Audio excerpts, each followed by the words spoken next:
Il était nécessaire de revisiter l'ensemble des installations techniques qui sont utilisées notamment par le football à Saint-Anne-Grandlieu, avec ce club et cette mutualisation de moyens avec Pont-Saint-Martin. Il était nécessaire de revisiter l'intégralité des surfaces, puisque nous avions un terrain aux dimensions, mais pas le deuxième terrain. Donc la question s'est posée de savoir quelle était la surface la plus adéquate pour répondre à l'intensification des matchs, mais aussi aux problématiques de sol, aux problématiques de changement de climat. Et tout naturellement, la solution synthétique, nouvelle génération, est arrivée.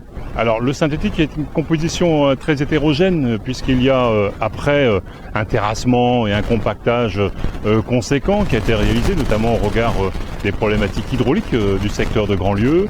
A été rajoutée une sous-couche relativement épaisse, d'une mousse un peu spécifique, qui permet en fait d'accepter les chocs et les chutes des usagers. Puis des brins de plastique avec un remplissage, avec des billes en fait de matériaux recyclés qui sont en fait encapsulés 2 fois pour éviter notamment les émanations de COV telles qu'on les a connues avec les billes de caoutchouc et des récupérations de pneus.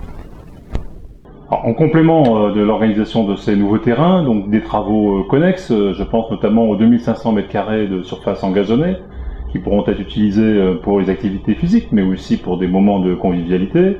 Je pense à un auvent qui a été positionné en façade arrière des vestiaires, une porte amovible de ces mêmes vestiaires, qui vont contribuer à un peu plus de convivialité là aussi auprès des vestiaires du football.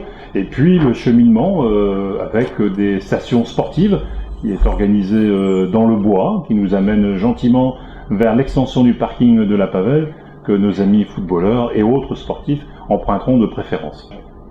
Il y a effectivement une autre disposition un peu plus contemporaine au regard de ce que nous avons connu jusqu'à présent en éclairage des terrains de football, parce que ici les éclairages sont constitués d'appareils en LED, donc très faible consommation énergétique, et qui en plus sont pourvus d'un système qui évitera d'éblouir les volatiles et autres aéronefs qui se passeront au-dessus des terrains de football.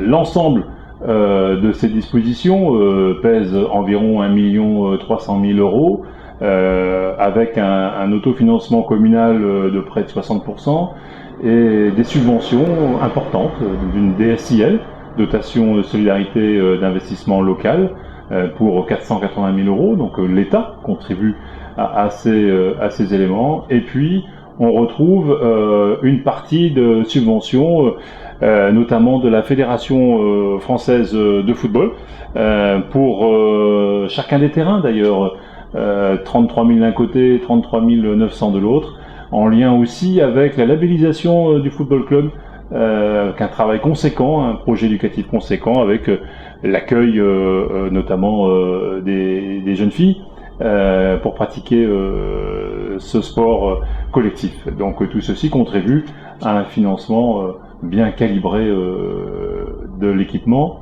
auquel il ne faut pas oublier de rajouter les éléments arborés, et notamment la nécessité pour gérer la covisibilité avec le cimetière, la nécessité de reprendre l'intégralité du volet paysage du cimetière, enfin de la part entre le cimetière et le terrain de football. Nous avions auparavant de vieux tuyas, et bien ces tuyas vont être remplacés par des arbres et des arbustes en lisière. Alors l'inauguration est prévue le 21 septembre en 2 temps.